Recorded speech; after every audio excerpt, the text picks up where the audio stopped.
Hello, and welcome to episode 261 of Prog Review. And if you haven't read the title description, I'm going to be talking about Invisible Touch by Genesis. This album keeps getting mentioned, I keep seeing it around, so yeah, we're going to do this one. Also, I've pissed a few people off today, so I thought I might as well piss some more of you off by having this talk. It's a bit like the birds and the bees talk with your parents. This is going to be embarrassing and difficult, to get through, but it's a talk we need to have because I need to explain to you why this is Genesis's best album and why it's probably the finest progressive rock album you've ever heard. Look, calm down. We can get through this together. Yeah, we'll be fine. First of all, you got to cast your mind back. 1986. Oh, who remembers 1986? I do. The 9th of June 1986, this Doobrey dropped. It was literally a month after Peter Gabriel had his fifth album. Is that right? Yeah, fifth album. So, hit the charts. Then Genesis come with Invisible Touch. Now imagine it. We have Peter Gabriel in the chart with So. It hits number one. There's Sledgehammer. Very exciting times. Then we have Genesis hit the chart. It goes to number one. Massive airplay. You couldn't go into a record shop, Woolworths even, without seeing Peter Gabriel's face and the Genesis album. It was an exciting time. It really was an exciting time, and I have an endearing memory of 1986 just being full of both of those albums. I'm a big fan of both of them. In fact, I'm going to be covering Peter Gabriel's So in the next Prog review. We're going to do this as like a double bill. This is part one. Part two we'll talk about So. Now what I also want you to do is I want you to imagine that Phil Collins didn't have a solo career, because a lot of people say this is a Phil Collins solo album, dressed up as a... No. What happened in between Genesis Shapes and this is Phil Collins' career went stratospheric. It went phew, and he was everywhere. You couldn't get away from him. He was on every TV show. He even appeared on the Two Ronnies in a sketch with as him dressed as a tramp. He was everywhere. Miami Vice, you name it. It was very much Phil Collins' era, and so there was maximum saturation. It was an event horizon of Phil Collins, if you can imagine such a thing. Everything that went close to him got sucked in. He was that popular. What an image. So imagine there's no Phil Collins solo career, and you come to this with fresh ears. Imagine that. Can you do that? Of course, it opens with the title track, Invisible Touch, a massive hit single, incredibly catchy, incredibly hooky. Now, I'll confess, at the time, I was pretty sick of the song because it got overplayed. There were a lot of songs in the 80s that I couldn't stand that were played to death on the radio and on the television. And, as time's gone on and, absence makes the heart grow fonder, and that's the same with Invisible Touch. It wasn't until they reissued this with the surround sound DVD that I got to hear what was really going on. And Invisible Touch is an incredibly rhythmic song. You've got these electronic drums. Electronic drums are all over this album, and unfortunately it does date the recording. I like it. I like the sound of the Simmons. It's because, again, Bill Bruford, all that kind of stuff, and Phil Collins embracing the electronic drums. I don't know. It scratches that 80s itch, if you know what I mean. But alas, it does date the CD. If you compare it to So, I mean, Gabriel's use of electronic percussion is limited. It's all real drums, and if there is sampling, it's very subtly done. And that's why So has aged a bit better than Invisible Touch. So yeah, but back to Invisible Touch. It's an incredible piece of pop. There's nothing wrong with pop. If you go back through Genesis's albums, they were writing pop songs, right back to then. There were three. You know, if you like anything between Then There Were Three and the Shapes album, I can't understand why you didn't like Invisible Touch, because it's just a natural progression from where they was going. I mean, Abacab is full of songs like Invisible Touch, but you didn't complain about that. Same with Duke. There are, you know, you see where I'm going with this. But you've got it in your mind that this is a Phil Collins solo album, and you don't like Phil Collins solo. You want a Genesis album. You want mellotrons and songs about unicorns and things like that. Ain't gonna happen. This is the 1980s. So anyway, Invisible Touch is a great song. It's also, if you listen to the lyrics, it's a really distorted love. Everyone thinks it's a love song. It is a love song, but it's about loving a complete and utter cow son, someone who will do you no good. But it's an abusive relationship. They've written about an abusive relationship, and you know, if you actually look at the lyrics and what it's about, they managed to turn someone who's in an absolute abject misery, who keeps going back for more punishment, into a great piece of pop. That is the genius of Invisible Touch. You're free to disagree, but you're wrong. Then we go into Tonight. Now this is Genesis going industrial. Seriously, if you listen to the percussion, again, lots of electronic percussion, synth beds, this is them at their grittiest. You can feel the steam, you know, and the grease. Again, it's almost a natural progression from Mama. Borrows lyrics from Man of Our Times, back from Duke. You know, they use the Tonight emblem there. It's, you know, is it about waiting for the man? Is it about, you know, drugs? Who knows? But it's a deep, dark song. So you go from happy, light, abusive relationship, Invisible Touch, into the depths of despair with Tonight. A song about longing and unfulfilled, you know, emotions. It's, you know, dark. It's deep.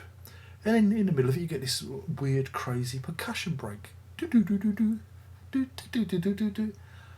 That's no different from the break in One for the Vine. Remember? With that duck quack whack. Do do do do do. You didn't complain about that, did you? So why complain about Tonight with the strange electronic percussion? And it builds up to a great crescendo. And again, it even mentions, you know, it does a little bit of exophoric referencing to a song that comes later, In Too Deep. Now I'm in too deep.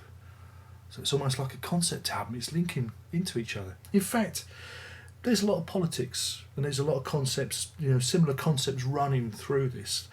Land of Confusion, Mike Rutherford lyric. An amazing song. A protest song. We all know that. But the way it chugs along. And if you listen, there's a great sample in it which goes, sha sha, which sounds to me like Shock the Monkey from Peter Gabriel. Sha sha sha. Listen, use your ears and listen to that. Always think of Shock the Monkey when I hear that. And I love Land of Confusion because it's as pertinent now as it was then. It's talking about those people that make decisions who ruin our lives, and it is a truly magnificent lyric, and it's a great aggressive song. It's an all-out, balls-out rock song. You gotta love Land of Confusion. And then let's talk about the accompanying video. They use Spitting Image, the Spitting Image dolls of the time. Revolutionary stuff. They take the mickey out of themselves. They take the mickey out of everybody at the time. You know, the celebrities at the time, and it is just an amazing piece. It's a multimedia wonder to watch, and so it is perfect. And then we end side one, because we're going to do side one with In Too Deep.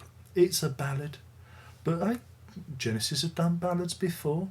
There are ballads on the Shapes album. There are ballads on Abacab and Duke. You didn't complain about them, but you're complaining about In Too Deep because you think it sounds like a Phil Collins solo record, because you're so familiar with it. But again, In Too Deep, it's a pretty dark lyric, you know. It goes well with Invisible Touch. Again, the themes are there. Tonight. All these themes are intertwined, and so again, there is an overarching concept behind these words. I like In Too Deep. It's a good it lets off steam. It's a natural kind of pit stop after the roller coaster that is Invisible Touch, Night to Night, and Land of Confusion. We hit In Too Deep, and it's a nice come down, as it were. We flip it over to Anything She Does. Anything She Does is a bit of a peculiar song. It's a love song of sorts. Again, but Genesis don't do standard love songs. Oh no, no siree. And I think in the video they used Benny Hill. Good old Benny Hill. Completely politically incorrect these days, but what are you going to do about it? And it's a love song of sorts. As far as I can make out, I think it's about a guy who's got some porn mags or a dirty book or a poster or something, and he kind of falls in lust or love with that person. Of course, he'll get older, and that person, that image will always stay the same. We did that with a musical box, didn't we? About someone getting older, having feelings for someone young. We've done those themes before, but again, it's dressed up as a kind of a light and airy pop song, but it's not. You see where I'm going with this? You've got to look at the underlying theme. All these themes have been covered by Genesis before. They're just refining it. And again, it is a lot easier to write a really long noodling song. It's really hard to write something short, precise, succinct, and to the point. And this is the band coming, to the apex of their songwriting career. The short stuff is just them being totally on the top of their game. And then we hit Domino. Again, Domino is all about domino effect. Somebody makes a decision and it affects all those people over there, but not the people at the back. You remember that. And it's about, again, it's about politics, and it's about, it shares a similar heritage to Land of Confusion. About people doing things that have, blindly acting in a way that has effects on everyone around them. And it's quite bleak and dark. Again, it's a great song, even better live. It's a great live standard now. It has a great instrumental section.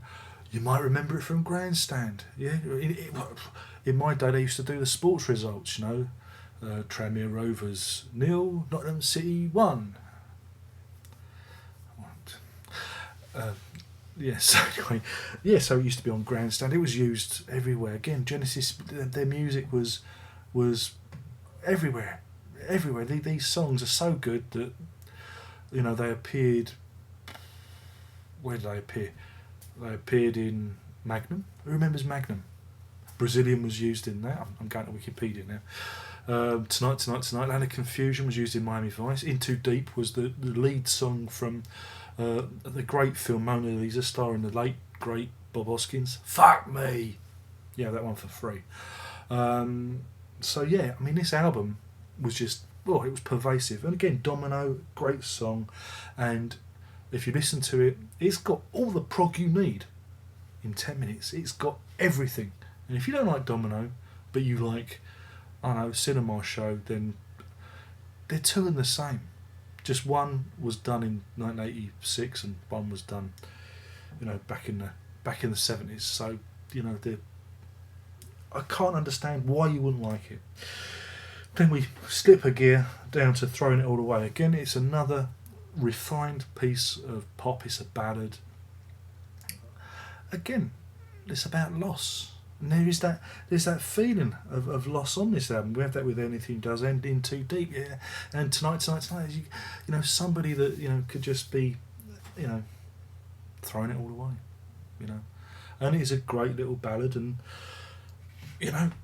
you can hear where it came from if you've listened to those previous Genesis albums. Forget Phil Collins' solo career. It's about the band just moving forward all the time. And then if you want even more bloody prog, they only go and end on the instrumental, the Brazilian. And it's not any old instrumental. It's got the electronic drums, it's got the Simmons drums going, it's got the freaky keyboard. They